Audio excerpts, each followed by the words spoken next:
What I have in front of me, this is Invu Capture, or you should probably see at the top there, Invu Flexi Capture. First of all, you can scan the documents straight in, so this can be attached to a scanner. Go and put a pile of documents on the scanner and fire them in, and one by one they all start appearing in here. It can watch a folder, like anybody who uses Invu Link Manager. Invu Link Manager can watch a folder and import documents. This can do exactly the same thing. If I've got a document, I can actually just drag it in and drop it into the system, and it'll save it automatically as well. Now you see that's actually doing some work on that document. There's something going on in the background. And what it's trying to do, and something that typically happens automatically, and I'm going to do for all of these documents, the system will try and recognize the documents that I'm dropping in. Now what a recognize means is it's trying to find out if it knows what the document is. The system can be used for various things. We're using it in this scenario for invoicing. You can do it for application forms. Basically any process where you receive documents of a common type, the system can be used for that. And what the system is doing, you'll see this thing starting to highlight up there that say export and verification. It's had a look at the invoice to identify the information on that document. And if I just sort these between verification and export, and I'll show you one that's ready for export. If I double click, oh, same document, good random choice. What's actually happened is the system has gone to this document and tried to identify the information that I require. In this case, I'm looking for invoice header type information, and it's gone and identified the company that it belongs to, because it can run in a multi-company environment. So I identified the company I'm working with, and it's actually found the supplier. Now this is looking off at my Sage 200 database that I've got on the system. So it's looked at my supplier list on Sage and said, do I recognize this supplier? It's actually done that by looking for this information. So it said, I found the VAT number, therefore I know who the supplier is. If it didn't find a VAT number, it'll say, well, let's look for the postcode, try and find the supplier. Let's look for the fax number. And you can find various ways of identifying the information. You'll see on this document, it's actually found the invoice number. And what it's done, and previously with this type of technology, people have used just templates to do this. So you would get a supplier invoice, you'd scan it in, say, well, my supplier's invoice looks like this. And then next week when he changes the supplier invoice to look like something else, it no longer works and you've got to come and redo it again. It doesn't actually use that. What it's doing is looking for words on the document. So I'm looking for the words invoice number or invoice no or invoice code, wherever it may be. And then I'm looking for invoice date and order number, so on and so forth. And it's actually trying to find that information in that way. For that reason, it can be used on a myriad of invoices and find the information automatically. You'll also see at the bottom, there's a warning set up. And this is saying, I've recently processed this document or something similar to this document. This is saying to me, are you sure you want to continue? This is a warning. You can make that an error in that you would have to either change the document or just delete it from here because you've processed this document before. So you could put kind of warnings and things to that effect on. The system will also do VAT calculations for you. So this is checking that the VAT figures are right. You could put things like tolerances in, make sure it's within £1 or within a couple of pounds, and then still let it continue. If it was different, I do have the ability to override and say, well, I just want it to carry on anyway. They go back to my main page. There are certain things I need to deal with as verification. And if I double click one of these documents, what this is saying, there's something missing or something wrong with this document. And if I click on the rule, it's saying to me, for some reason, the VAT or VAT net and gross calculation is wrong. But what should happen in this scenario is we should delete the invoice and ask for another one. But I do have the ability to come in and just type over that field. Now it's happy with that information. So all your invoice capture, which is previously open up the finance system, go to invoicing, type it all into the system, that's gone. This system is doing that for you. Once the job's done, anything that is marked for export can carry on to the next stage. Now export can mean various things to various organizations. In my case, export means I'm going to take this document, drop the image into Invu, copy all these references I've extracted and save those as document reference on the Invu database. So there's no more identify, click on file and save, pick out all the fields, look on one screen for one bit of information, type it into the other, all that's done for you. The next thing it's doing is it's sending the information into a database ready for Sage to import, Sage in my case, but whatever finance system you're using, it's going to sit that in a table waiting for that information to become complete. Complete in my case is, and the next step for an export is going to start a workflow process. So it's going to say somebody needs to do something else with this document, and I require them to do some coding on it. Now everything I did there can actually happen automatically.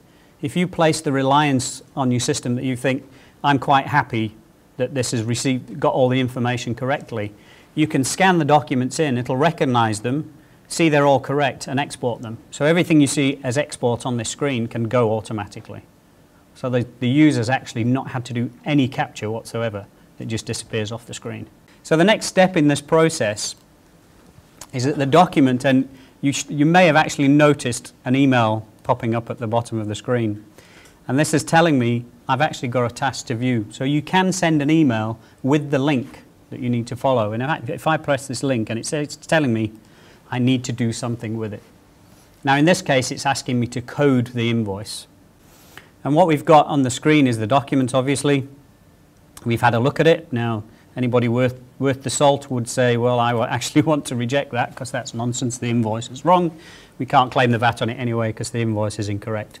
So I could reject it outright, write a note or pick from a list of error reasons, and that would end that flow of that document, maybe send it back to finance and lecture them in some way, but I'm actually not going to reject that one. We'll carry on in the process. First of all, it sent this document to me, I'm logged in as demo, as a user on the system. If this wasn't for me, I have the ability to send it off to someone else. So I could send it on to someone else because it's for them to authorize. When all I would need to do was click forward, action it, and that would go to that next user. But in this case, I think I'll carry on, and in this case it's legal fees, something to that effect. If I click on the drop-down list now we're looking back into my finance database again, and it's presented me with all the general ledger codes or nominal codes, whatever you want to call them. And these, in my case, are specifically just for me. So I can narrow down the codes based on the user capturing in the system. So any rules you set up either in the Invu system or that you set up in your finance system can be followed in here. And I could, if I wanted to, just type in, if I knew how to type, legal fees, and it'll take me to the correct place straight away. Or I can browse the codes if I wanted to. I'm doing this at one coding level. If you've got cost center, department, account code, I think you can have something like up to 6 layers of hierarchy on here. So if you want to code in that manner, you can do so as well. And it will filter down the codes based on your selections. In my case, I'm just posting straight through to an account code. Now, if I took a part of that code and said, this is actually a little bit of legal, and enter, you'll see it says remaining 422.50. And all I can still do is forward or reject it.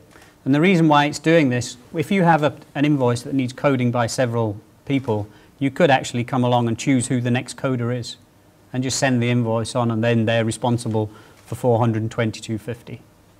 And that would need to be changed. But what I'm going to do is actually just pop in here and change that to 822.50. Enter on there. And that's now nothing remaining, so now it's fully coded. And I'm going to accept the transaction and send it on its way. That's my job done. The next step for my process in here is to go and have a look at what's going on in Sage. Now, for any Sage users there, you'll obviously be familiar with this, but it's pretty much like most ERP systems we come across. They're not that dissimilar, and they do things in similar ways. And what I'm going to do here is just select to capture an invoice. Now typically in the old-fashioned way, I'd have all my invoices lined up either in a pile, or I've got images on Invu of them on a secondary screen, and I'll come in and pick my supplier and go and enter all the information, that fun job that accounts payable people love. But if I click on the Post from Invu button, I've now got these 2 invoices that I've said I want to capture, and all the information is done for me. So this gives me an opportunity to have a look at the information, make sure I'm happy where it's coding. If I've got the ability, maybe change that coding if it's an accounts payable role. I could delete it if I wanted to, or remove it from the workflow. But it's an easy job just to select those 2 items and say, post them away. And it's complete, and I've got nothing else to do. What I'll do next is a supplier transaction inquiry. And I think one of them is active rehabilitation. I've actually got a similar invoice done before, and I'll show you a little bit about the Sage integration that we're running on the system. Now you'll see there's some items highlighted in blue. I've got highlighted links to different parts of the Invu system. Now these links can be created very specifically or to be quite broad. If I was to select the account reference, it's actually going to look for everything I've got for that supplier. So if in this case, I've got multiple invoices sitting there, if I've got contracts and schedules or wherever it may be, I'd see all of those documents in the system. Further down, we have a reference as well, and that, clicking on there, will look for the reference. So if I click on reference there, it's going to find I've got the same reference on the two documents, but a quick double click, and we're going to open the document in Invu. Or that's a PDF, so it's opened up in my PDF viewer, but I get to see that document straight away. So I've gone from capture to coding to authorized to in my Sage system and looking at the documents in a very short space of time on the system. If I actually go and look for that document in Invu as well, if I've got to try and remember this code, 34537. So if I went to my Invu search screen and look for 34537, do a search. If I right click on this document and choose properties, for anybody that hasn't seen this before, I can see a full action of what's happened to that document. So I know it's been in the workflow and I know it's been accepted and coded. So I now know that it's done all the trail you want it to do. And that's just a quick simple search. Okay, so we've done quite a lot of Sage bit. And one final thing to show you, and my favorite thunder because I do a little bit of reporting on the side. Here we have a report that was created for one of our customers, but this is running off the Invu workflow process. And we've created a report, and the object of this report was the customer wanted to know where all the invoices were at any one time and why they were being held up. You'll see we've got what department has got the invoices, what are the different statuses that orders are in the process, how many are captured, how many are approved, and it's just KPI style reporting, and we can do this on anything that processes through the workflow. The big culprit as to who was holding up the delays happened to be the directors in this case. Not that that's uncommon at all, so we can all empathise with that one, I think. But I think that's taken you from the start of an invoice capture to what you can get out at the end of it. If anybody wants to see me after the show that's finished today, you're welcome to come and have a chat, and we can show you what else we can do with this as well. Thank you.